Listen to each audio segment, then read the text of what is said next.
Welcome back to the Morning Jam. This is 96.5 FM The Voice. Temperature outside about 30 degrees. It'll be warming up to 57 today. We've got Congressman French Hill on the line. Welcome to the show, Congressman. Good morning, Karen. Good morning, Jason. Great to be with you. So glad that you could be here. For the listeners, this is, since we started the Morning Jam, this is Congressman Hill's first opportunity to come on with us. We're excited to have him on. He's got some really exciting committee positions he's going to tell us about. Maybe we'll dive in a little bit of State of the Union reaction. But Congressman, welcome to the program. How is it in D.C. today? Well, it's a great morning after the State of the Union, and I'm glad to be on with you. Well, we appreciate it. So we'll just kick into the State of the Union. Anything that stuck out to you or any thoughts that you wanted to share with the folks at home who we had a caller a little bit ago who said they skipped it, anything that they really need to know? I think the bottom line was I was surprised after the Republicans took control of the Senate, expanded their majority in the House, took 31 governorships and two-thirds of the legislatures.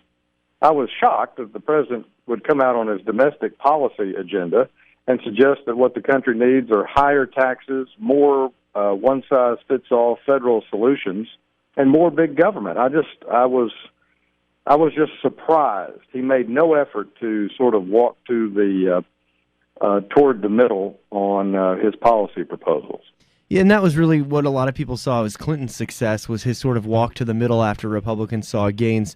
So here's a quick question based on, you talked about the tax and spending proposals. Do you even see any of these, his five, major policy pitches in this tax proposal? And I know you're on House Financial Services, not necessarily Ways and Means, but do you see any of that stuff getting legs?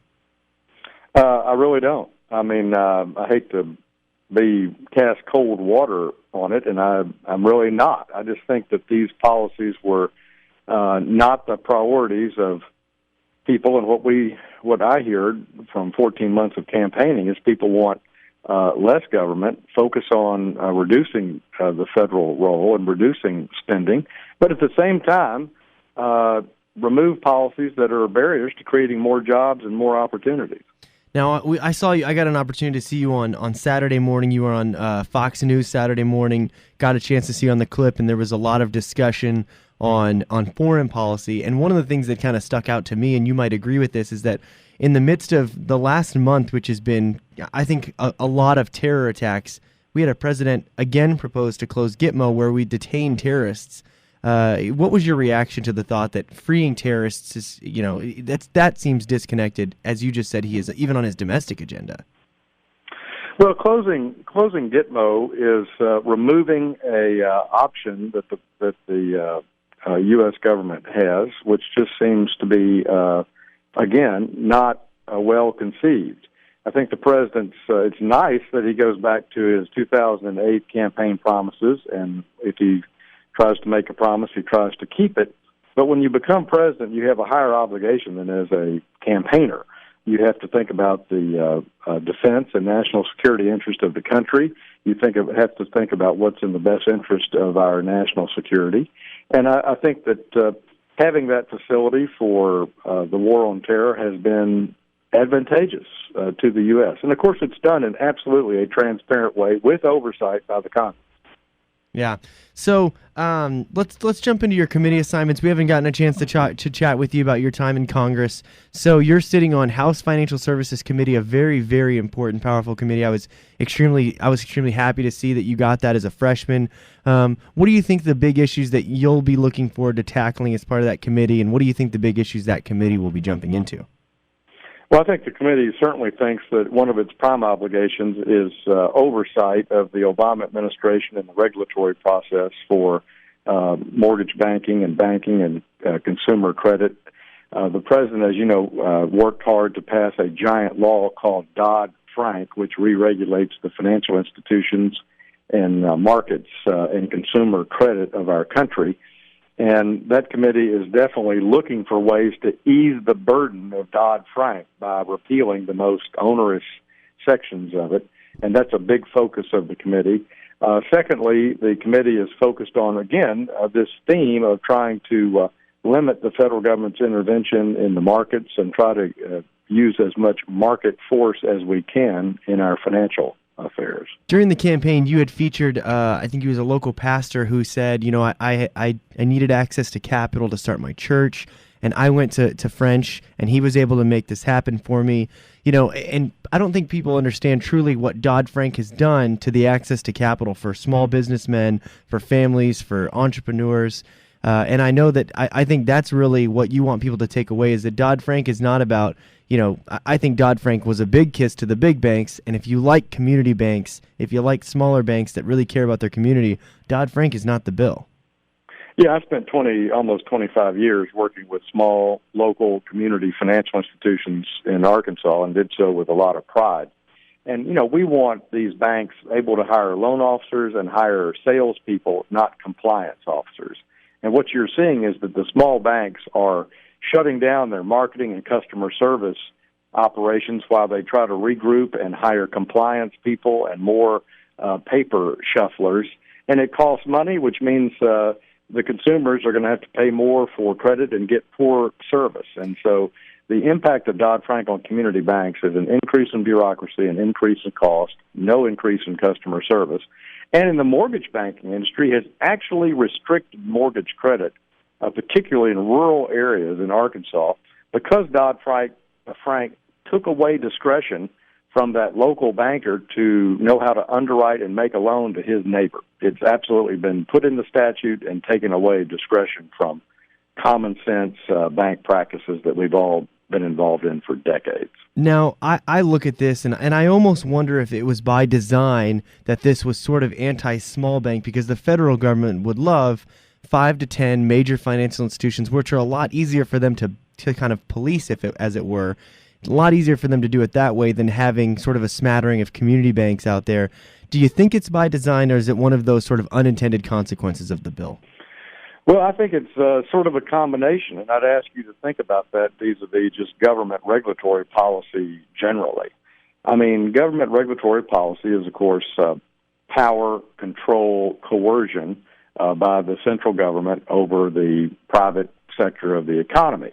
And when you think about it, all big companies, all large publicly traded companies or companies with that make a lot of money, have a tremendous advantage over entrepreneurs, startup businesses, mom and pop, small community banks, because when the government says, hey, we want to have these 1,000 pages of new regulations, a big corporation says, oh, okay, we'll hire one more lawyer. We got it. We don't have any problem with that.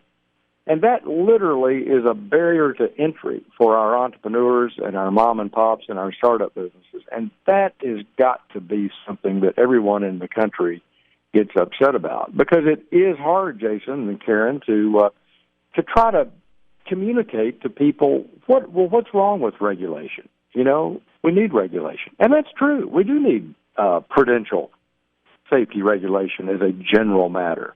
But what we're saying here is that red tape is so tall, so thick, so enormous that it's now costing consumers access to credit, paying higher prices, and the cost-benefit analysis has gone negative by too much regulation. We're on the phone with Congressman French. He's Central Arkansas's newest congressman, where he's on Financial Services Committee, talking about how can we fix the problems that Dodd-Frank has created. And I'll tell you that as a person who I follow this stuff to an extent, but it seems like the problem is that this recovery has been slow, because historically the growth we've seen has been in small businesses and startups, whereas this Obama administration seems to be almost blind and deaf to the needs and wants and what needs to happen for small businesses to grow. Well, look, we have fewer people working in the 2nd Congressional District than we did 7 years ago. This nation, despite the president's pronouncement that the economy is rosy and everything's going great and that we need to move on, turn the page, as he said last night, we're still 13 million jobs behind where we should be if we'd had a normal recovery the past 7 years. And the business open-close ratio, these are the number of businesses that start up compared to the number of businesses that go out of business. The person quits or they go into bankruptcy. They just close their business, whatever the reason. It's negative for like the first time in 35 or since the Carter administration. Mm-hmm. We have more businesses closing than we have opening. And that's a direct result of a weak economy and an burdensome, I think, regulatory and tax system. it seems like the small businessman now has tough time competing for capital, considering it seems to be going, government guarantees so much things, guarantees higher education, guarantees on energy sector, all these things, healthcare. It seems like capital's sort of chasing government guarantees rather than efficient allocation in the marketplace. And I'm really glad to hear that's part of what y'all are doing there at House Financial Services, is tackling the issue of how can we help entrepreneurs and small businesses grow and get access to the capital they need.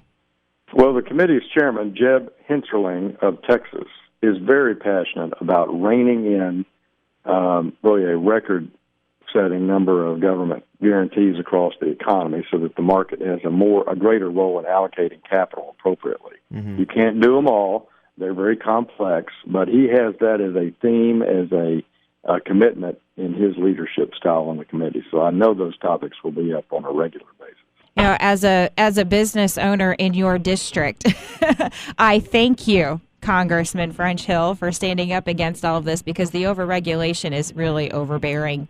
And, I think those of us who have had to start up and run a business on our own know that if you want to rescue the economy, the secret lies in small business.